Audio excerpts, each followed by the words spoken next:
Les petits détails des plus grands films, bienvenue dans Aviez-vous remarqué?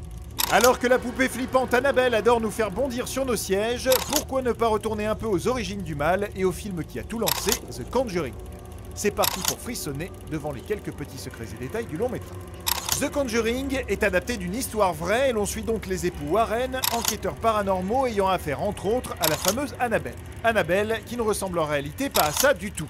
Le véritable jouet, toujours possédé, se trouve au musée Warren dans le Connecticut et c'est en fait une poupée de la marque Raggedy Ann usée, au look bien différent de celui du film. Bon, en même temps, elle est pas super rassurante non plus. Fais-moi un câlin. En parlant de poupées, The Conjuring marque le premier film du réalisateur James Wan à ne pas contenir une petite apparition de la célèbre marionnette Billy de la saga Saw.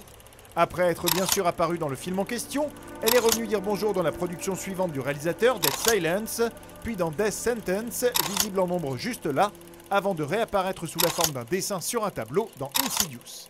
Mais elle n'est pas dans Conjuring, peut-être qu'Annabelle avait déjà rempli le quota de poupées flippantes, qui sait. Dans un autre registre, on aura remarqué que le démon de Conjuring est incarné par nul autre que le propre compositeur du film, Joseph Bishara, qui était déjà derrière le maquillage du démon dans Insidious.